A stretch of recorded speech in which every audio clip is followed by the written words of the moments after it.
What is going on, guys? I am Miguel from UCGym.com, and today we're going to discuss whether or not vegans and vegetarians are able to be athletes and be at their top physical performance and build muscle the same way a person who isn't a vegan or vegetarian.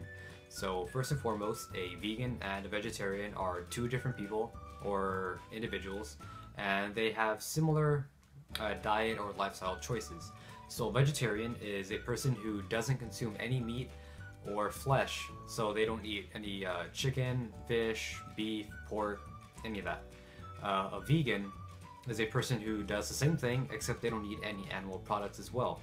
So if they won't eat chicken, neither will they eat eggs. If they don't eat pig, they won't eat bacon, which is kind of obvious.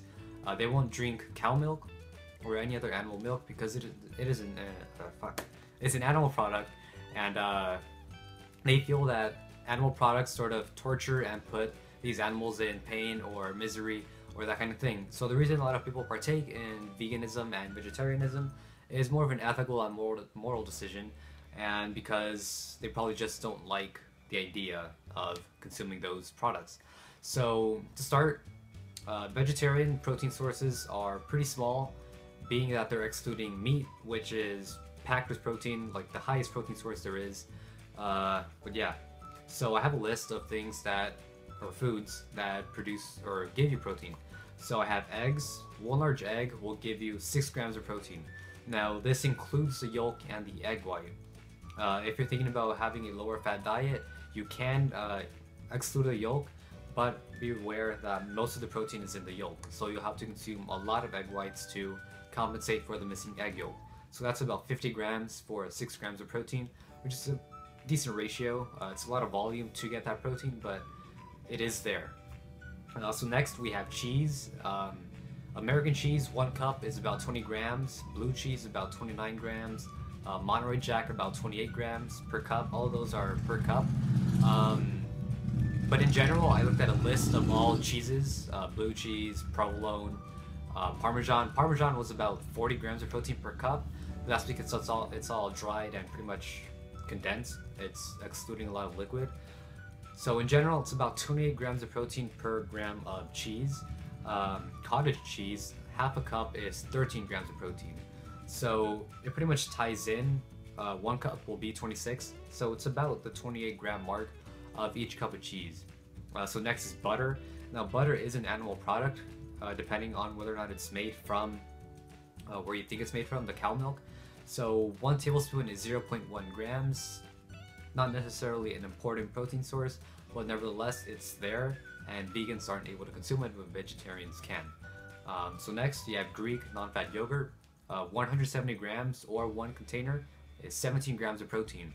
And that's not bad, considering it's not a bad tasting food, and you can eat it, or a lot of it, since it is low fat. Next is peanut butter. Now peanut butter is very oily and high in fat, so choose how much you eat wisely, but 2 tablespoons is 8 grams of protein, which is not bad. Next is soy milk. 1 cup of soy milk is 8 grams of protein. Now men shouldn't necessarily consume a lot of soy, being that it produces a lot of the female hormone, which I already forgot the name, but male is testosterone. And what this does is consuming a lot of soy milk gives a male female traits. I won't go too far into depth with that. You should look it up on your own. But nevertheless, 1 cup, 8 grams of protein per 1 cup of soy milk. So next we have the vegan protein sources. Now these are mostly legumes and vegetables, which is pretty much all vegans are allowed to eat, aside from tofu and things like that. So we have green peas. 1 cup of green peas is 7.6 grams of protein. Quinoa, 1 cup is 8 grams. Now this quinoa, you can treat it like rice or pasta, which is not bad. Next you have nuts. You can use cashews, pistachios, peanuts, macadamias, Brazilian nuts, all these other kinds of nuts. 1 ounce is 5 to 6 grams of protein, which isn't bad, but also be aware nuts are oily and high in fat, so choose which ones you consume carefully. Next we have beans. I chose kidney because 2 cups of kidney beans is 25 grams of protein, which is a lot. Next is chickpeas. Half a cup is 7.3 grams of protein. Also, not bad. You can eat hummus. You can make your own little hummus with these chickpeas, but also you have to be aware of what ingredients you put in that hummus if you want it to be vegan. So no butter or anything like that, which doesn't have butter, but just an example. Next you have tempeh and tofu. Now tempeh is a type of tofu. It is also a soy product. So tempeh and tofu, half a cup, is about 15 to 20 grams of protein each, which also isn't bad. And also a lot of substitute meat sources are made of tempeh and tofu. So if you're going to be consuming artificial meat or a meat substitute, in order to feel like you're eating meat, tempeh and tofu's there. Next is edamame, which is that little green bean sort of thing. Half a cup, 8.4 grams of protein, also not bad. Broccoli, 1 cup is 8.1 grams of protein, also pretty high. Hemp seeds, 3 tablespoons is 10 grams of protein. That's a really good protein source. You can buy these containers of like organic hemp that are protein powders, basically, as substitutes for people who don't want to consume whey protein, which whey is an animal product. So hemp protein is very popular in the vegan community. And next is chia seeds. 1 ounce of chia seeds is 4.7 grams of protein, also not bad. That's my list of the top vegan and vegetarian protein sources. Now for the carbohydrates and fats, you get a lot of those through eating a boatload of vegetables and fruits as a normal vegan or vegetarian would do. So all in all, a vegan or vegetarian is capable of consuming as much protein as an individual who doesn't partake in this veganism and vegetarianism. The only thing is that their options are not necessarily limited, but they're not the most tasteful or the most appetizing to some.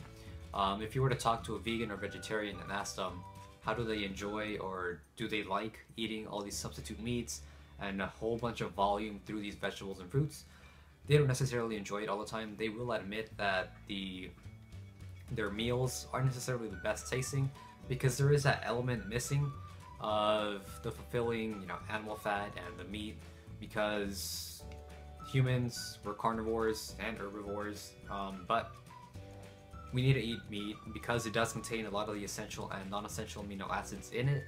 Not to say that these food sources don't have essential and non-essential amino acids, it's just that meat is a more complete source, and it has, the aminos come from meat, and we are made of meat, and we're trying to build muscle, which is meat.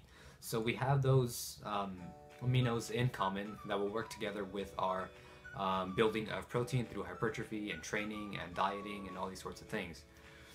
So people can live a healthy lifestyle through being a vegan and vegetarian, which is the point, but they are also able to be physically active and do it very well. So there's many vegan powerlifters out there, vegan bodybuilders, vegan Olympic lifters, all of them pretty successful considering they don't consume meat or animal products, some of them.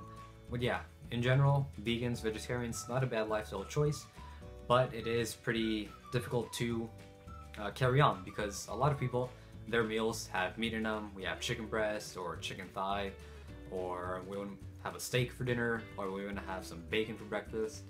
Vegans and vegetarians can't have any of that. They may have substitutes or artificial meats, but it's not the same.